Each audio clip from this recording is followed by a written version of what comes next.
Je le répète, en 2015-2016, je dis qu'il y a un assassin économique en Algérie. Donc, je confirme qu'il y a plusieurs assassins économiques en Algérie. Les autres éléments. Le silence du FMI et de la Banque mondiale sur cette situation. Alors qu'ils ont fait un programme d'ajustement structurel, un programme d'austérité, un programme. Ils ont ordonné l'austérité. On donne ça. Bon, il y a le hasard. Le hasard, ceux qui conseillent là, le hasard joue contre les mauvais conseilleurs des Algériens, de ceux qui prennent des décisions de ce type, décisions criminelles, à beaucoup criminelles. Criminelles, à beaucoup. Allez-y, rasez la wilaya de Béjaïa, rasez la wilaya de Tizi Ouzou, rasez la wilaya de Toran, et qu'on n'en parle plus là. Rasez-les. Rasez-les à zéro, rasez-les. Tu es bébé, enfant, femme, homme, vieux, vieille. Tu es tout ce bon monde. Tu es toute la wilaya de Béjaïa, tu es toute la wilaya de Tizi Ouzou, tu es toute la wilaya, toute la région des Aurès, tu es tous les habitants de l'Oranie, comme ça l'Algérie sera comme le Rwanda. On fait une extermination, on élimine le peuple. C'est ce que vous voulez. Raser vieille Tizi Ouzou, les Aurès, l'Oranie, etc. C'est mieux que ça, là.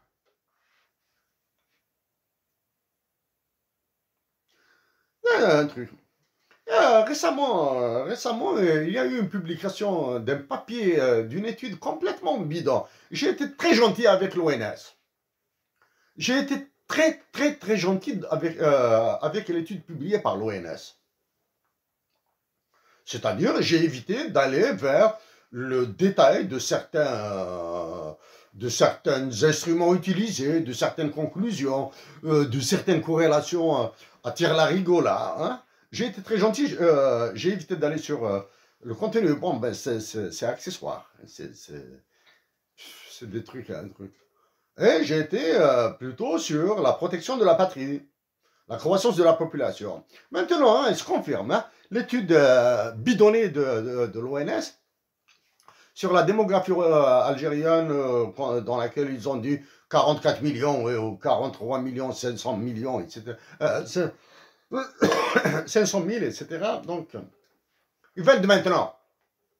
Ils veulent comme quoi ils allaient quantifier les tranches d'âge et ils allaient déterminer le ratio de dépendance démographique dont j'ai parlé en détail. C'est-à-dire, quand j'ai parlé en détail, la partie la plus importante, c'est quand vous allez voir le niveau de vie, le PIB divisé par le nombre d'habitants résidents en Algérie. Et j'ai introduit deux variables additionnelles, celles des investissements, des consommations, de la balance des paiements, etc. J'ai introduit l'ISFING et la connerie. Ça, c'est une connerie. Une connerie qui va vous coûter maintenant 1560 milliards de dinars par année. 1560 milliards de dinars par année. Alors que récemment, l'hôpital de Bougie a brûlé et aucune décision pour le retaper. Au moins le retaper dans une configuration encore plus catastrophique. Une présidence de la République complètement à plat. Ils ignorent tout, ils ne comprennent absolument rien à ce qui attend l'Algérie, qui exécute les ordres des assassins économiques plus vite que leur respiration. Un état-major de l'armée, un chef d'état-major des plus butés. L'Algérie a besoin d'une élection présidentielle anticipée et le renouvellement intégral de l'état-major. Ils doivent partir, rentrer chez vous. Tenons, donc ça, l'allocation, cette allocation de chômeurs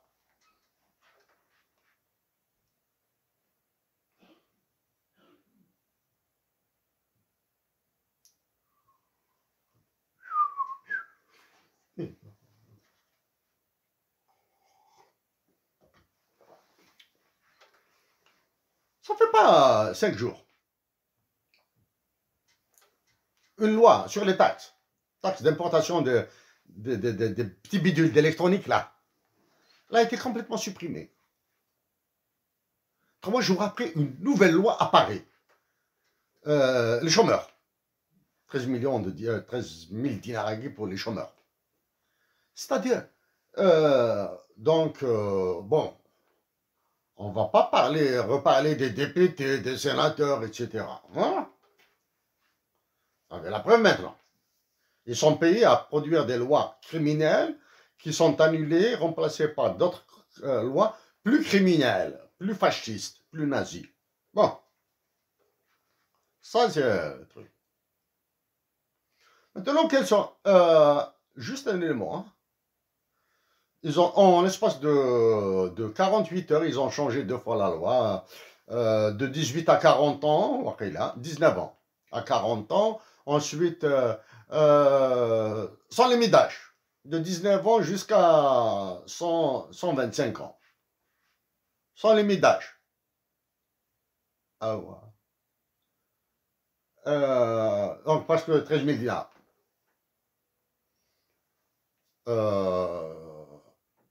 Il fallait, comme je l'ai suggéré, il fallait baisser les salaires, baisser les pensions de retraite, subventionner la création d'emplois. Au lieu de donner 13 000 dinars par mois, on peut, en plus de la baisse des salaires, baisse des retraites, etc., subvention de l'emploi, etc., ah oui, demander, relancer le secteur de la production, hein, production, pas le service, pas le transport, pas le truc le transport, bon, le transport c'est un accessoire, là. On sait la production, le batata, la tomate, le ftozorodía, etc. Relancer la production du lait, relancer la production du miel pour soigner les malades. Hein, les malades. Le miel est très bon dans la chirurgie. On donne. Non, est-ce que les femmes au foyer sont concernées par 13 000 dinars? Une femme au foyer, elle peut aller dans ces histoires d'agence d'emploi ou je sais pas quoi, là, la NEM ou ce truc là. Elle peut aller là-bas, elle peut pointer, dire je suis à la recherche du travail. Oui, voici mes conditions, je suis marié, j'ai 6 enfants, j'ai une belle-mère, un beau-père à la maison, un handicapé, etc. J'ai un niveau de licence. J'ai un niveau de licence, oui, je cherche un emploi. Est-ce qu'ils vont lui donner ces 13 000 dinars là? Les femmes au foyer, réputées femmes au foyer.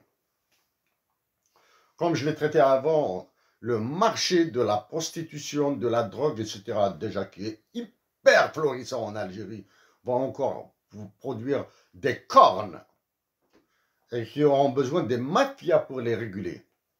Réguler le marché de la prostitution, de la drogue, etc. Les Algériens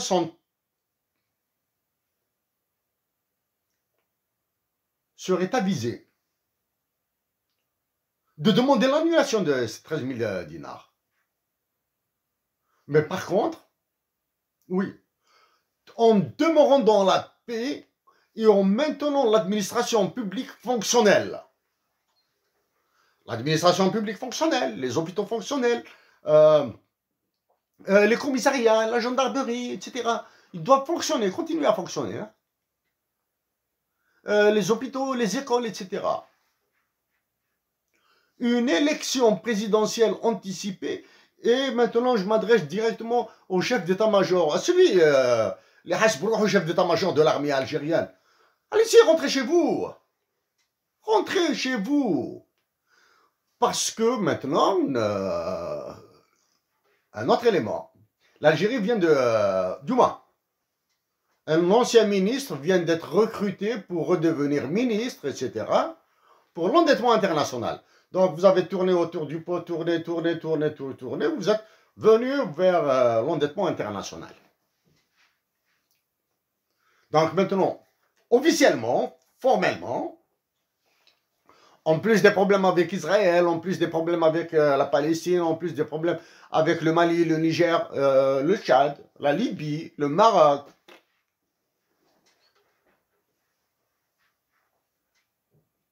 Officiellement, l'endettement, le portail de l'enfer de l'endettement international est ouvert pour les Algériens. Je dis bien l'enfer, Jahannama.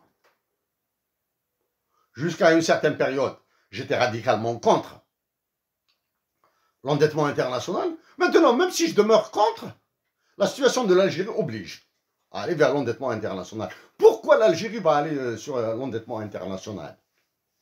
Sans disposer d'informations précises. Le coup vient de l'état-major de l'armée. Le chef d'état-major et sa clique là, qui sont en train d'acquérir de l'armement de Chine, du RSS, des États-Unis, de France probablement, ou d'Angleterre, ou bien via des intermédiaires mafieux de l'armement. Donc les réserves internationales sont en train d'être siphonnées. De plus maintenant, chers compatriotes d'Algérie, que le baril de pétrole vaille 100 $, 10 000 $, 1 milliard de dollars, tant que les Algériens, tant que Sonatrach, ou bien le ministère de l'Énergie, ou bien la présidence de la République n'aura pas révélé un contrat type de vente du pétrole et du gaz algérien, comme on dit, ça dit le filmé. Le prix, le baril du pétrole qui monte, qui descend, ça c'est le marché spot. L'Algérie, c'est le marché à terme. Avec des calculs, je sais que l'Algérie va perdre son pétrole, ça je le sais. Ça je le sais. Je sais aussi que le dinar est indexé sur le prix du pétrole. Alors, donc l'endettement international, maintenant je vais dire quelques mots très rapides. Hein? La dette algérienne est classée B, B, B-. Ça, c'est Standard & Poor's. C'est l'une des références. Standard & Poor's. B, B, B-. Je l'ai dit la dernière fois, bon, vous pouvez le revoir.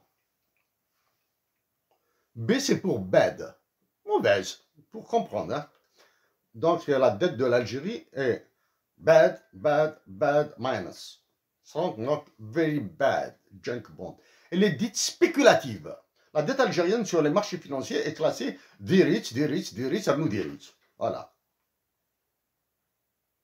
Voilà. Elle est classée comme spéculative.